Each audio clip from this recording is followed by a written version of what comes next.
Hey, Ross, look what you made me do. And pulled out the dice and got going, and what happened, here it is. Now, granted,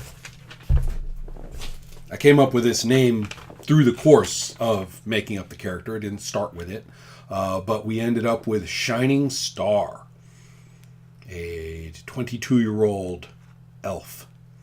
And here's what we did. Okay, I rolled for an elf, and then I rolled the attributes. And without going into all of them in detail, I mean, we're talking about, a real character sheet here. But we were taking a look at the results, and what I did, interestingly, was to roll badly on all of the things that are high for an elf, and to roll pretty well in a couple of cases for things that are kind of low for an elf. So we ended up, I'm looking across these, and I'm kind of looking at a not very distinguished elf, attribute-wise. And so looking at the numbers and going, oh, what am I going to do with this? The character is just not going to be amazing at anything elfy, and isn't going to be amazing or even very good at anything that's not elfy, but on the other hand, better than utter bad at those things. Anyway, so what did we end up with? We take a look at a character who I then rolled into the next things you do to find that she's 19 years old. She gets speed automatically for being an elf, as well as the various sight and stuff like that. Has a merchant background, and here I winced, because when you get elf characters, I always feel kind of annoyed when they get a very mundane, very human kind of details in backgrounds in various games. Fifth Cycle, for example, a game which in pedigree is very similar to Legendary Lives, a Heartbreaker from the same era. Fifth Cycle, their example character is an elf from a merchant background, and I always found the character kind of uncompelling elf-wise. And here I am looking at this roll going, all right, I'll roll it out and see what happens. You can see what's coming, right? So with the merchant background, she gets fast talk, and she gets a few various abilities, and that for free, and then she gets 6 free abilities, which we'll keep in mind as well. So I'm looking at this, and I'm looking at now as my chance to say what kind of type, which is the in-game term for character class. So in-game meaning for these rules. So I'm looking at the character types, and I'm looking up and down. All the magic ones are out. Her fate's not high enough, and that's an example of rolling badly on something that elves are often good at. And then I took a look. I found some really interesting things. The way elves are set up is you end up with a lot of things that are over 11, even if they're not very good, particularly for this character, which is just littered with 11, 12s, and 13s. So that means that the minimum scores are met for a whole bunch of different types, but she's not going to be outstanding at any of them. So here were my types to choose from. A lot more than you usually get for a Legendary Lives character. Diplomat, Interrogator, Scout, Spy, Priest, Knight, Gladiator, Duelist, and Archer. Okay. Archer and Scout, pretty much you roll up an elf character, and I don't care how badly you roll, you're going to be able to be an Archer or a Scout. So, okay, we'll just shelve those for, if necessary. And I was looking at some of the others, and I was like, well, I looked at Knight or Gladiator and Duelist, and frankly, yeah, the character is eligible, but in terms of actually being good at them and coming up against anyone else who would be a Knight, Gladiator, or Duelist, the character would probably get waxed instantly. So I was kind of winced and said, well, those are all kind of nifty, but if we're going to go that hardcore toe-to-toe combat, then I'd rather be, rolled very well in the requisite things. So that leaves us with Diplomat, Interrogator, Spy, and Priest. That's much more interesting. I looked at the descriptions, and in Spies, they talk all about how spies are often tied into mercantile interests, and I was like, merchant background, she's a spy, like for her merchant family consortium, or against them, or something. All right, that's an idea. And so I'm running with it. I pick merchant, get fast talk. So speed and fast talk. We're talking about kind of a quick character in some ways. And gets a devotion of 10, which is, not terrible, but kind of blah. I roll for, I pick various abilities before I go into the religious stuff. This is when I nail down I get all the abilities for merchant background and for being a spy.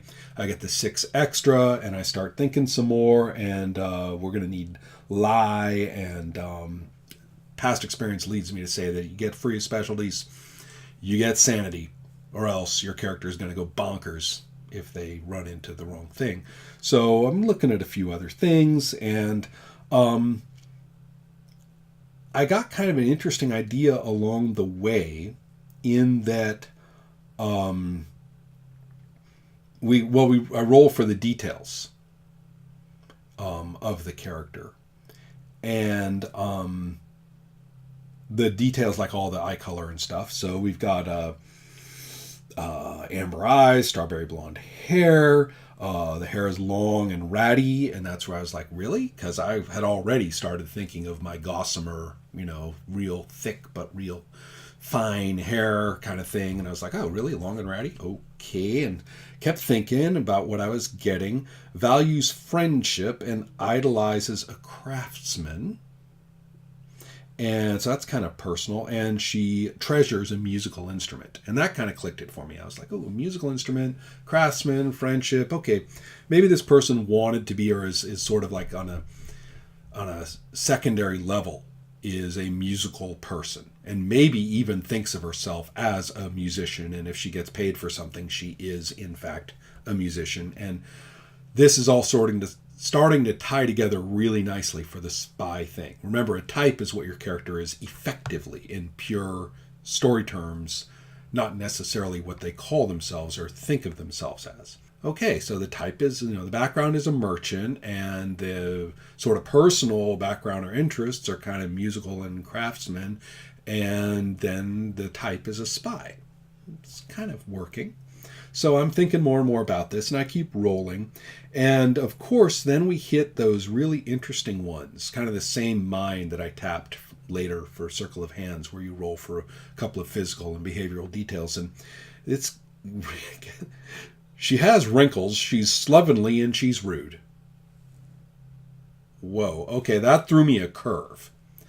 Kind of ties in with the long and ratty hair, but, my whole image of kind of this friendly bard spy type, and the merchant ships or whatever is sort of starting to tumble over. I'm like, wait, this character's like, a slob, too. All right, I'm still putting it together, and I'd already decided at this point that she's female. And that's where the slovenly and rude thing, kind of jarred me, because I had this notion of like this, golden-haired elfie babe. But no, she's a little different. Working with it. And then, of course, what saves me and nails down all the free specialties for sure are the lifeline events.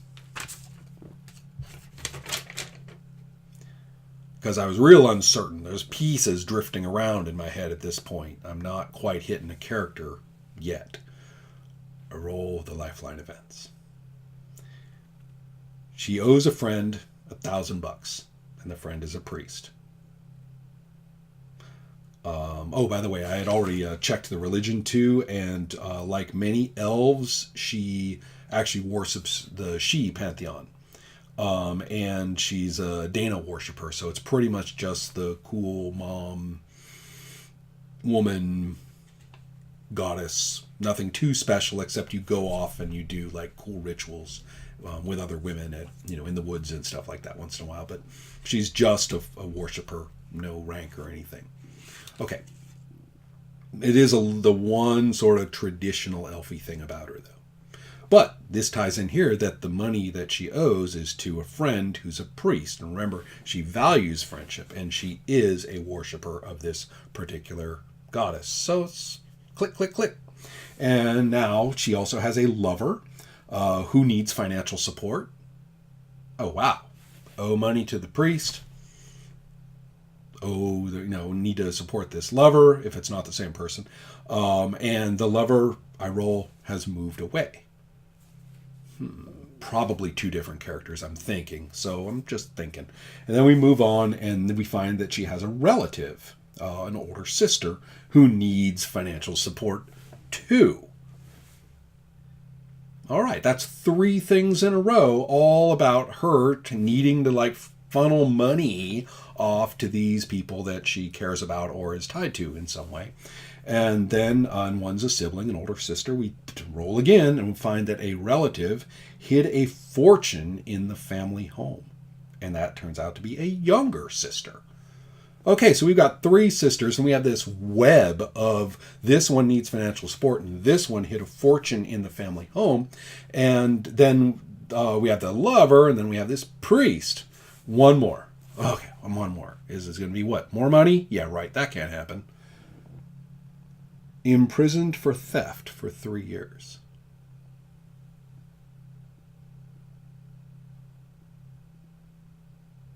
I think I can put those into a pretty cool order right there.